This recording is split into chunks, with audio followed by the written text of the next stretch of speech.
Good morning, friends. I'm Rabbi Steve Kay, and I'll ask if I cough every now and then. It's like everyone else has this little bit of the December coughs. So um, it is my honor to stand with all of you as we say shalom to Maggie, as we take this rich and full life and we reflect back just on a few small segments of someone who really enjoyed the power of living and the power of life in so many ways. Um, her life from Argentina to Los Angeles to Denver to Vail is filled with travels and different chapters. In a few moments after I read in some introductory psalms and readings, we'll note that in synagogues throughout the world, we come to end a reading of the first book of the Torah, the end of the book of Genesis.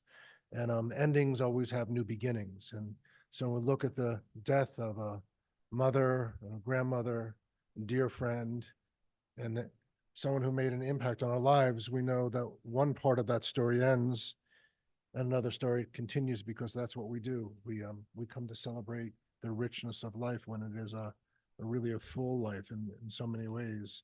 That 94 blessed years and good years, most of those years until recently. So we're thankful for that blessing. So I read first from the book of Isaiah. The prophet said, "Kol hamakra v'markra, kol basir chatzitz v'chol hasto kitzitz adayavech, naval tzitz ki ruach anra nafsho bo, ein chatzir am, yavesh harin val u'devar Elohim yakum le'olam." A voice says, "Cry out," and I say, "What shall I cry?" All flesh is grass, all its beauty is like the flower of the field. The grass withers, the flower fades when the wind of the Lord blows upon it. Surely the people of the grass withers, the flower fades, but the word of our God shall endure forever. Often we think about the words from the 121st Psalm, words that call our attention to the beauty and the power of the mountains. And, mom spending time in Vale, those are some beautiful mountains to see. And so when we think about mountains, I often think they're symbolic that some of us have hard and difficult days and we look downward and we say, what's our inspiration in life? And I think for Maggie, excuse me, the inspiration in life was really family and friends and a sense of humor, to know how to give and to how to laugh. And sometimes, you're looking down, you can't find your way, and you have someone who tells you, hey, look up, lift up your eyes a little bit. And I know that Maggie was not necessarily religious or observant, but she had a spirit, a sense, as you share with me, Marcella, that she loved nature. And people misconfuse, I think about God as I like to say, Jabba the Hutt, some kind of thing like that. But there's a presence within the universe, a force within the universe. And many people are spiritual, but not necessarily religious. Some people feel a sense of the transcendence around them. And so when the psalmists were talking about the 121st Psalm in Judea in those days, they talked about how do we lift up our eyes? How do we find presence? And so in Hebrew reads, Esai enai elahari me'an yavo esri, Ezri me'im Adonai osa shemayim v'aretz, Ayitain lamut reglecha al yanum shemrecha, Hine lo yunum v'lishan shemer Yisrael, Anat shmircha anat tzivcha yimincha, Yemem hashemash lo yakeka v'ruach balala, Nai mishmor mikora ishmar shafsecha, Me'atav yad olam. I lift up my eyes to the hills, I lift up my eyes to the mountains. And where does my help come? My help comes from God who causes you to lift up your eyes, God who causes you not to slumber nor sleep. Behold, God who keeps Israel does not slumber nor sleep. God is your keeper. God is your shade on your right hand. The sun shall not smite you by day, nor the moon by night. God will keep you from all evil. God will keep your life. God will keep your going out and your coming in from this time forth and forevermore. Who shall ascend the mountain of the Lord, and who shall stand in God's holy place? This woman that has clean hands and a pure heart, who has not taken God's name in vain, who has not sworn deceitfully. She that walks uprightly and does righteousness with her time, with her deeds, and with her actions. She does not take up reproach against her neighbor. She greatly delights in God's commandments to feed the hungry and take care of those in need. Unto the upright she shines as a light in darkness, gracious and full of compassion and full of righteousness. I wish, like Maggie, I could speak either German or Spanish. Neither come to my, I would love to learn to speak a good Spanish, but I don't, but I do have Hebrew. And there was a Israeli poet who I'd like to call out by the name of Zelda, who wrote this beautiful poem, and it talks about names. And in a moment, as you hear the English, you'll understand it because many of us called by many different names. We're called, sometimes mother, we're called friend or grandmother, we're called neighbor, we're called a helper, we're called a friend, we're called good hearted person. And so each of us are given names. And so Zelda said these words.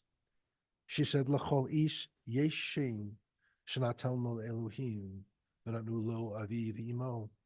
L'chol ish yesh shem, shanatal lo k'moto. Each one of us has a name. We have a name given to us by God and given to us by our father and by our mother, by our friends and by our family. We each have a name given by our stature and smile and given by our attire. We each have a name given by the hills and given by the walls. We each have a name given by the stars and given by our friends. We each have a name given by our sins and given by our yearnings. We each have a name given by our enemies and given by our love. We each have a name given by celebrations and given by our work. We each have a name given by the seasons and given by our blindness. We each have a name given by the sea and now given by our death. And before I call some upon you to come forward and share some thoughts and words, many of us travel in different kinds of ways. Some of us are tourists and love to travel, and others are travelers on the path of life. And when you think about this family that, Maggie's father was, and family started in Germany during a horrible period of time of Nazi occupation. And then so many Jews who left Germany ended up in Argentina, a whole other story. And then Argentina wasn't always Jew-friendly either. People still encounter anti-Semitism. And now you move into Los Angeles, and Los Angeles is the golden Medina of the West Coast. And then you have, the golden Medina of the East Coast, and you have Denver, which is really the golden Medina. And too many people are finding out about it. If you get an I-25 or 70, that's a different story. But we travel and we go on a journey and a destination. And I thought, as I learned more about her life, which I was not blessed to know in the land of the living, these words of Alvin Fine came to me. Alvin Fine said the following: birth is a beginning, and death is a destination, and life is a journey. From child to maturity, and youth to age, from innocence to awareness, and ignorance to knowing, from foolishness to discretion, and then perhaps to wisdom, from weakness to strength, or strength to weakness, and often back again, from health to sickness, and back we pray to health again, from offense to forgiveness, from loneliness to love, from joy to gratitude, from pain to compassion, and grief to understanding, from fear to faith, from defeat to defeat to defeat, until looking backward ahead, we see that victory lies not at some high place along the way, but in having made the journey stage by stage. Birth is a beginning, and death a destination, and life is a journey, a sacred pilgrimage to life everlasting. And Maggie had one wonderful journey and one lovely journey with family and friends. So Gabby, I don't know if you want to start us off, and I know Abe has some words and some things from Lyndon. Marcel, and then we'll let you go. So open up to a few of you. Please come forward.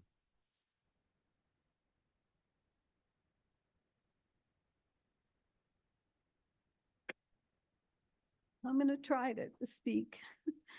I wrote something out, but I don't know. I'll just do my best, however it sounds. So thank you so much, everybody, for coming. And I wanted to speak because I want to honor my mom and remember her.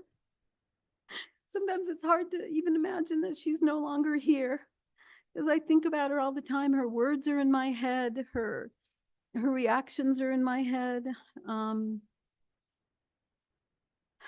I have so many stories. We traveled a lot together, and We experienced so much of life together.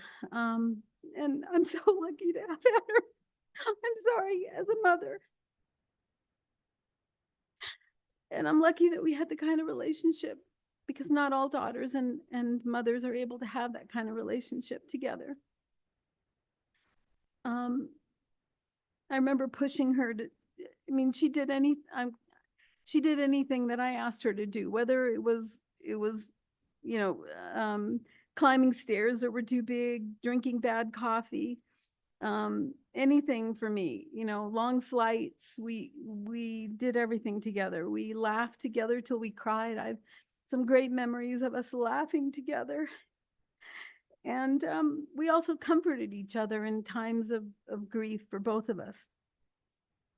And she always said that we were best friends and like sisters. She was spunky and upbeat and funny. I'm just trying to kind of go along a little bit here.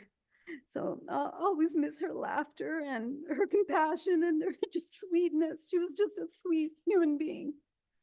And one thing just in the last couple of days that come to me is that I was holding her hand and she was still kind of alert, and she said, "You are wonderful." And then she said, "And I'm wonderful too." So I thought that was so typical kind of her to make a little joke. It's going to be difficult to do life without her, but I can hear her saying, you can cry for me a little bit, but you have to have a good life. You have to have a good, happy life. Because I know that's what she would want for myself, for my brother, for my children. And I'm going to always try to do that. And I love you, Mommy. Thank you.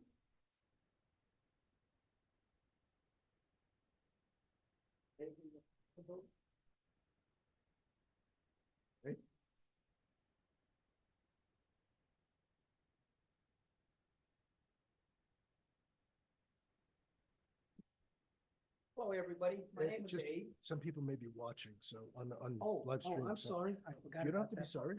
That's why you have me. Gotta get up here. This is too high. You can move the mic as you need. Okay. Hello, my name is Abe, and Maggie was my friend. She brought joy and laughter to everybody. I met her volunteering at the Action Center. It's with the Kiwanis Club. At the time, I wasn't a member. And boy, she tried hard to get me to be a member, I'll tell you right now. But at the Action Center, we laughed and bantered a lot. And we cleaned shelves, we restocked shelves and everything. But every time I took a break, I just kind of go, and then she go, "Don't you ever work?" It seems like every time I took a break, she'd go, "Don't you ever work?" And we just start laughing, But she's one of the reasons I joined the Kiwanis Club of Columbine.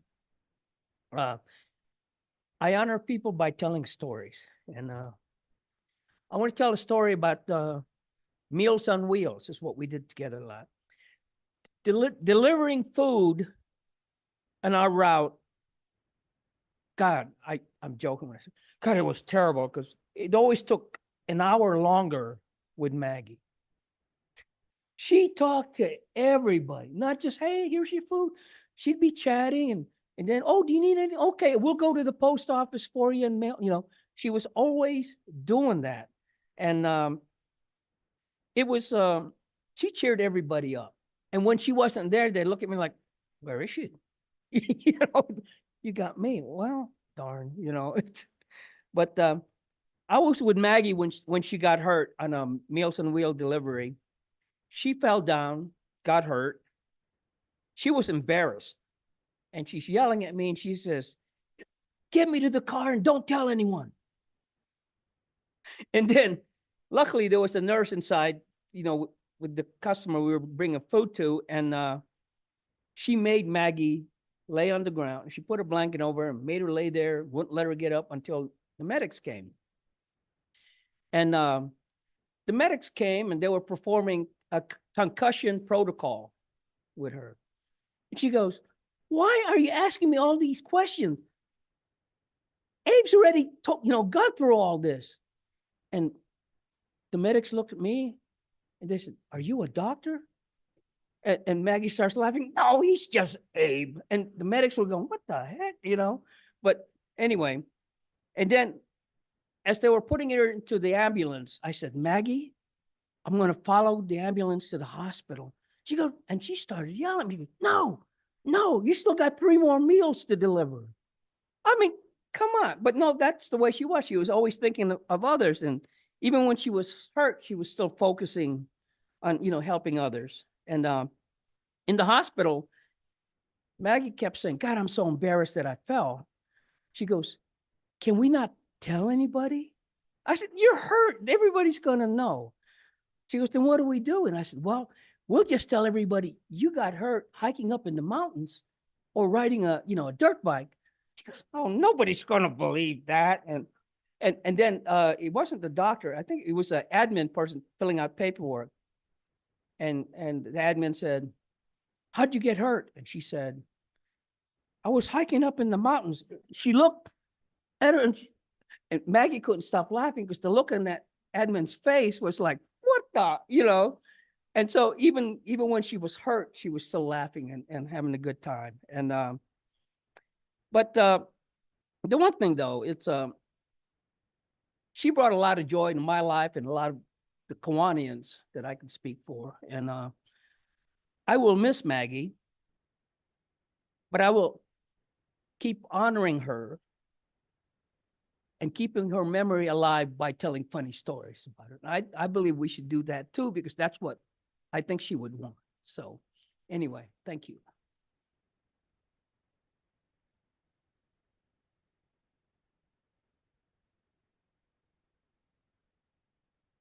Debbie asked me to see if there were other people who wanted to say a few words.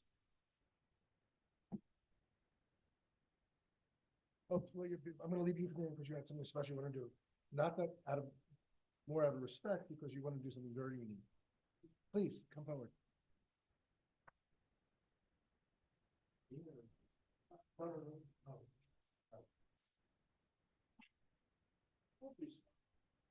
I just want you to look these beautiful red boots. They're meant to go tango dancing. Now.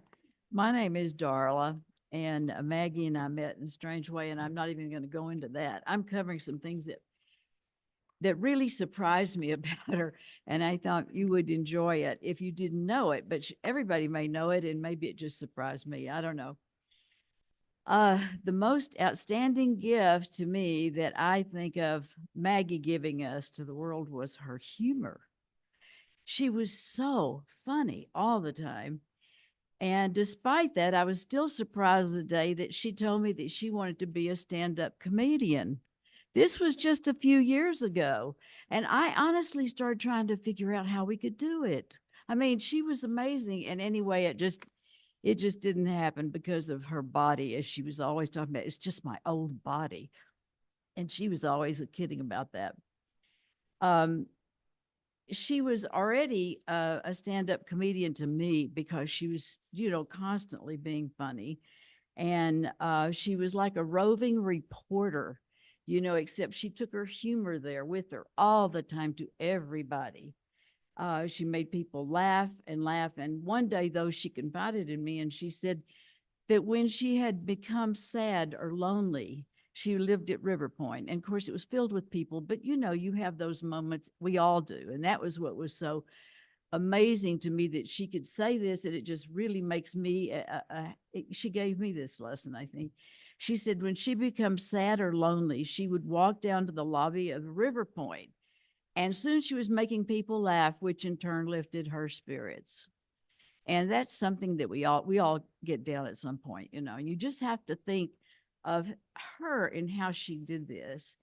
We all learned from Maggie, and we all will miss her, and especially her humor.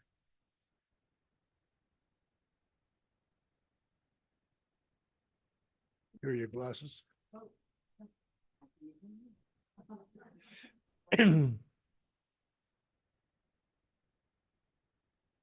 Lynn,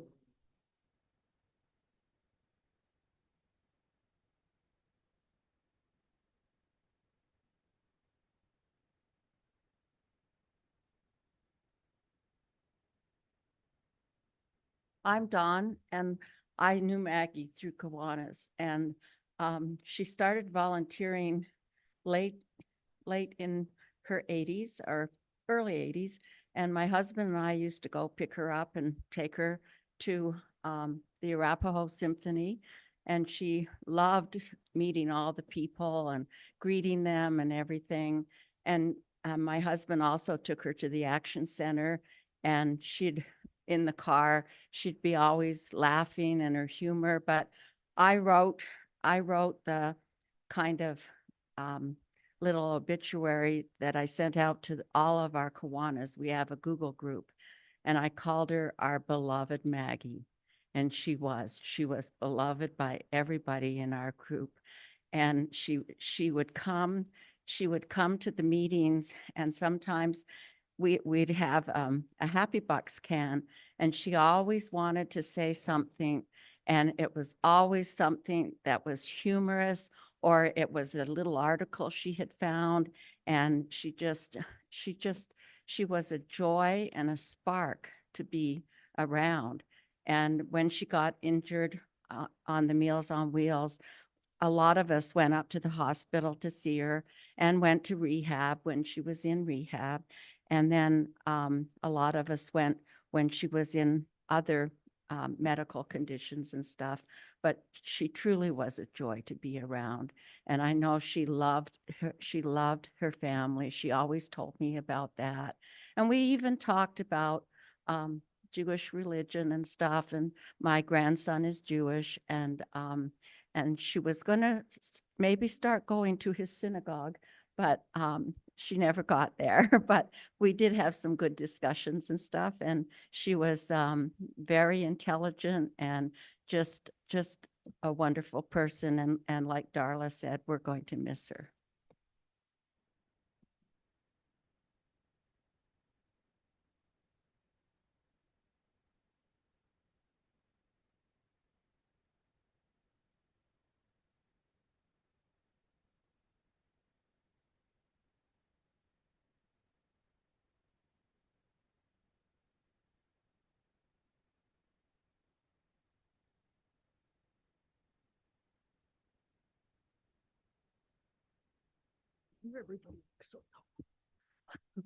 Hi, I'm Kimberly. My father, Leo, lived next door to Maggie at River Point.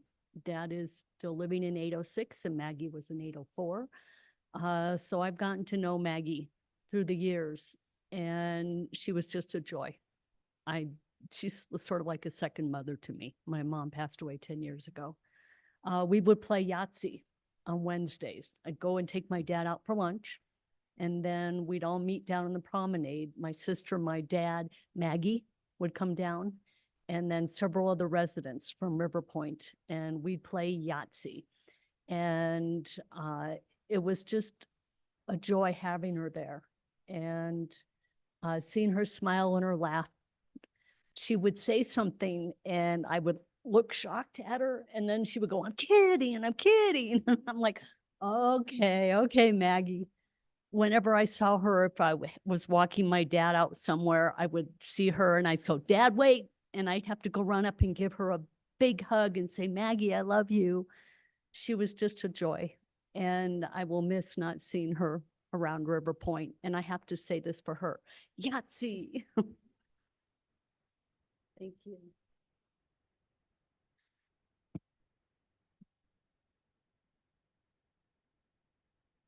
Linda Earn, who could not be with us, thought of Maggie as her second mother.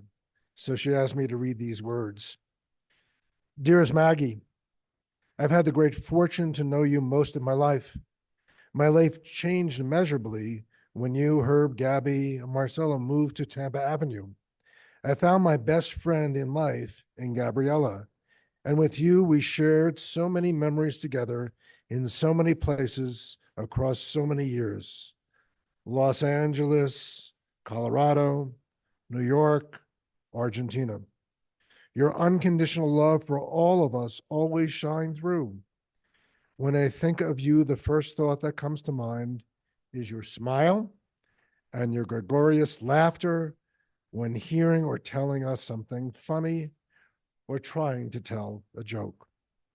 I remember how much you loved to dance and how you took delight in talking to people.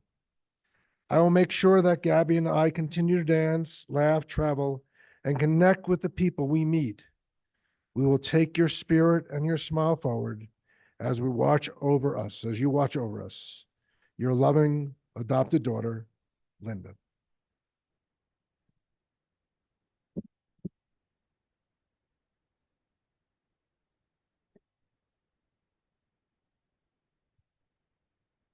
Wow.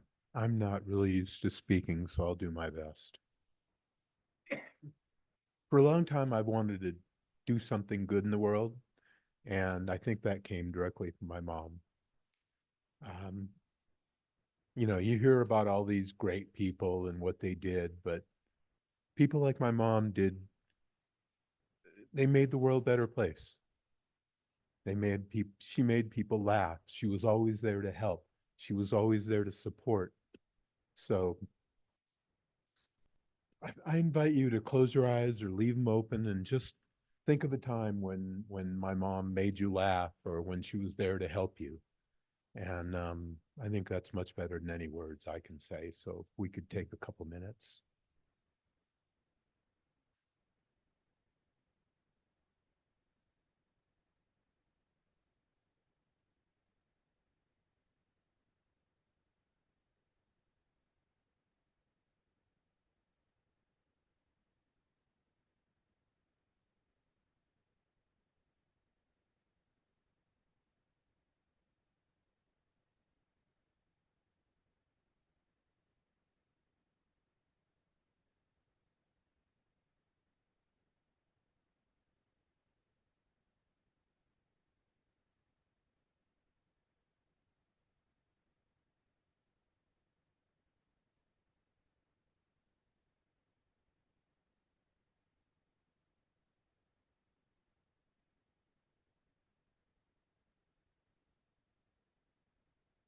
Thank you.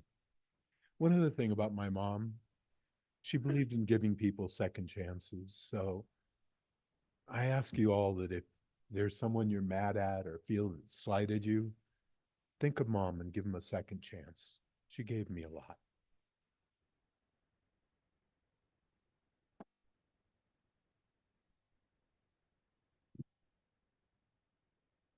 Marcelo and Gabby, there are 10 commandments.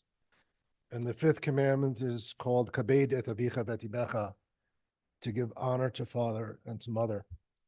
And the word from the fifth commandment, kavod, kabed, means a sense of heaviness, because honor is something that has a heaviness to it. And as I've come to know you over the last week, as we've started to talk and plan for this memorial for your mom, that so many kind and wonderful words have been spoken, you fulfilled that mitzvah, not just today, but I think in the way that each of you have lived your life with her. You know, each child has their own relationship with mom, and each child thinks that they're their parents' favorite child. And I want to say you're probably mom's both favorite children. You know, that she saw something unique in each one of you, because my sense is the two of you are very different than one another and live very differently. Yet you have this bond of home and love that was woven and instilled within you because of your mother and your father of blessed memory. And so they feel that you have fulfilled this commandment. I wanted to take some of the things that we spoke about and weave it together, even though I didn't have the honor of knowing Maggie. You said to me in one of our conversations that she said the words something like this: I have so much to be thankful for, as others have it so much worse than me. And she had this attitude that she had so much to be thankful for. And so let me tie it for a moment to the Torah portion we read this evening and tomorrow in synagogue. We're at the end of the book of Genesis, chapter 47. And this is called the Vayechi. This is the end of the story, and it's really relevant. Jacob is living his final 17 years in the life of Egypt before his passing, and he asked his son Joseph to take an oath. And the word Joseph means to add on to. And children and grandchildren add on to one's life. So you guys are very special to your grandmother, and you added on to her life and sweetness and blessings and meaning in so many kinds of ways. When you think about that, Zach and Jason, I said, did she feed you a lot of junk food? He says, sweets, it was around. So she filled you and you filled her. She may have given the sweets, but you gave her the respect of being with her. And Joseph asked that they take on this oath to bury him in the Holy Land. And we then find the story of Manasseh and Ephraim, who, as their own sons, find their own tribes. And we find that there's an interesting line in Genesis 47:29, and that the patriarch desires to reveal the end of days to his children, but is prevented from doing so. And most people are not familiar with this teaching from the book of Genesis. It's like a visionary moment that you can see the end of days, what's going to happen. You know, parents and grandparents and those around us, when they get to their final days, sometimes they have a sense of what that world might look like. And how do they come to understand the world that they might look like? And I think it's because of how they live their lives. And as I said a few moments ago, you know, Maggie's life was not easy. You know, you shared with me, you know, life with dad was hard, working in the insurance business. And, you know, it was not always an easy time. And she was there as a claims adjuster. And, you know, she kind of got a knack for taking care of it. And moms and dads have their own relationship. I don't need to tell you about any marital relationship, has its ups, its downs, and in betweens. And somehow you said after your dad's death that mom came to her second life. She saw a different side of her. She was a sense of her wisdom, her insights, her guidance began to flourish during these many years. So there is many lives that we have. And that when I said to you, what are the values that mom instilled within you and people? The words that came to mind were kindness, charitable. She was giving to a fault. She almost sacrificed to a fault. So you told the story about, you know, Meals on Wheels, where she had to serve those last couple meals because that's what she was there to do, or she had to make a difference in people's lives. You shared with me when she worked at Hartford that she was able to use her German or Spanish, that she didn't have to do that, but she found a way to go to the hospital if forms needed to be filled out or completed because people could get the benefits that they were entitled to that sometimes insurance companies may want to say, yeah, they didn't fill out the paperwork, okay. And she wanted to make sure that people were taken care of because that's what it means to give. When we give sometimes, it doesn't have to be lots of presents or wealth. It has to be out of kindness. And one of the things that we give to people a lot of times is learning how to laugh. One of our patriarchs, his name was Yitzhak. Isaac, his name, right? He laughed. He laughed. And there's a difference between laughter and laughing at people and laughing at moments in life. And I'm sure mom had lots of moments to laugh in many ways. You shared how she liked to go up and get on the bus and spend no more than $25 if she was going up to the casino. And it wasn't the money, it was really the time to be with friends. And even if she went with herself, to look at the people, to laugh with people, and make new friends. Because she always made new friends. Maggie made new friends. You'd be surprised. Like, Mom, who is, oh, I just met her on the bus, but she's my new neighbor, or she lives down the street. Here's something that we can do for her, right? She talked about what it meant to be, to give in some kinds of ways. Mom, as you said, always made both of you feel special. And you said she gave you guys great birthday parties. She gave you something to celebrate, something that was unique to each one of you that made you the favorite child on that birthday that she had. One of the things Marcella said to me that was interesting was she wanted to be a photographer because she loved the outdoors. She loved nature. She wanted to get a snapshot of what was going on. As you were youngsters, hard to believe that was just the other day, family trips to Ventura, Santa Barbara, and camping out. You were able to go out and mom was able to share a sense of the world around her. You know, we talked about the Meals on Wheels, but what all of you left off was at 80 years old, she got a job in a preschool. What 80-year-old person wants to be with little kids in a preschool? That was Maggie. You know, there are many things that are important in life. And sometimes the day gets long, our bones ache, get to be a little tired. We need to take a little sip of cognac at night just to relax ourselves.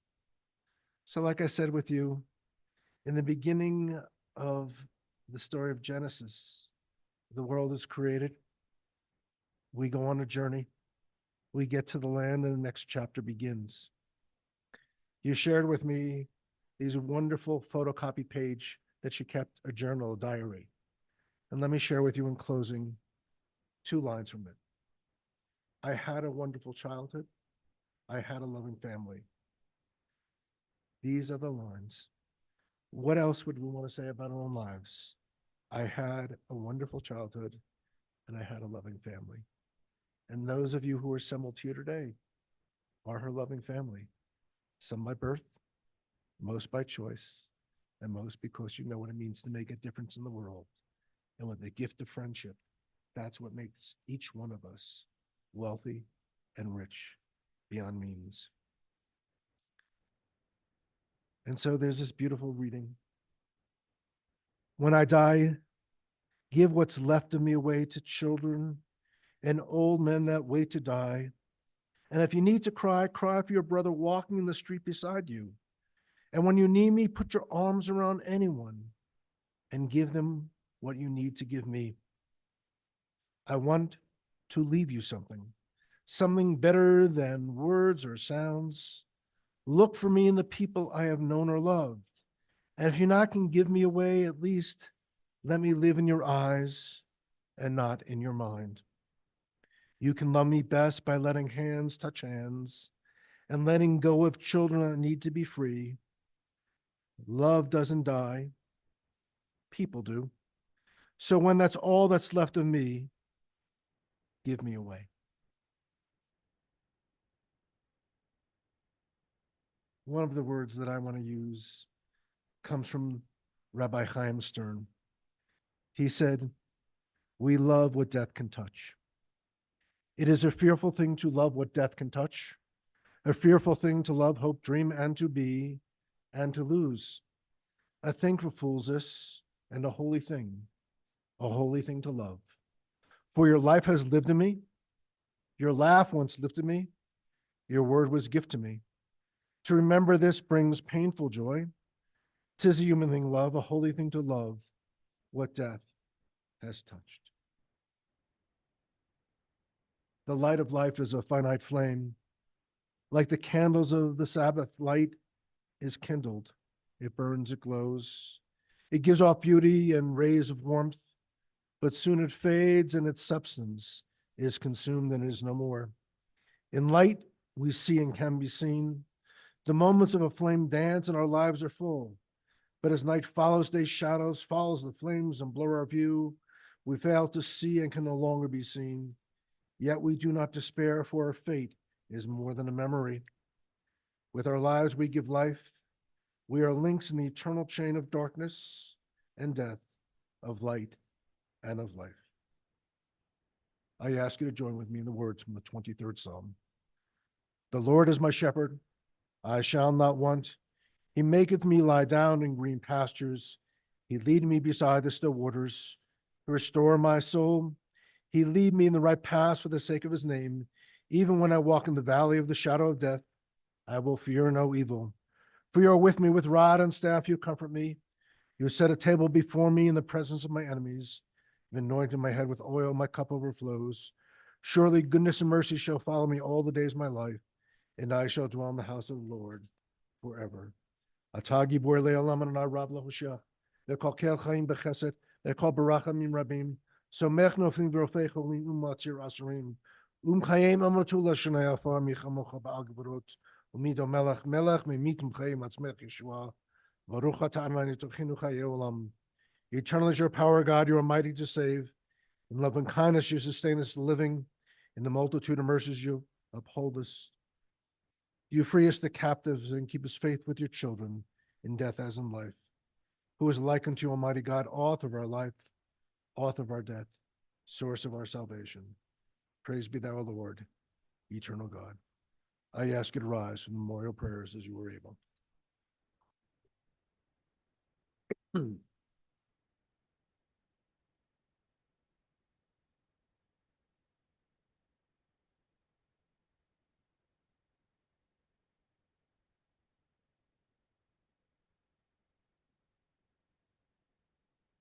El mole rachamim, shachim b'domim, hametzei minu anechna, tachat kafecha shchina, yim kidoshim utorim, gezer hamerkir mazirim, and nishmat Miriam bat Nachum Gvira, Shalachal Amama Ba'arachamim, Sete Besetuvim, Vaitzo Bitzo Hechaim, Nishmata, Anayhun Lato, Vitanuach Bishalom, Amiskaba, Venomar, Amen.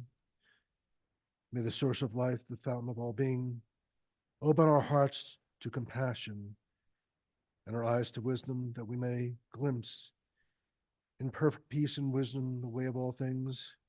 May Maggie's memory be a blessing, and may we never let the light of her love grow dim in our hearts.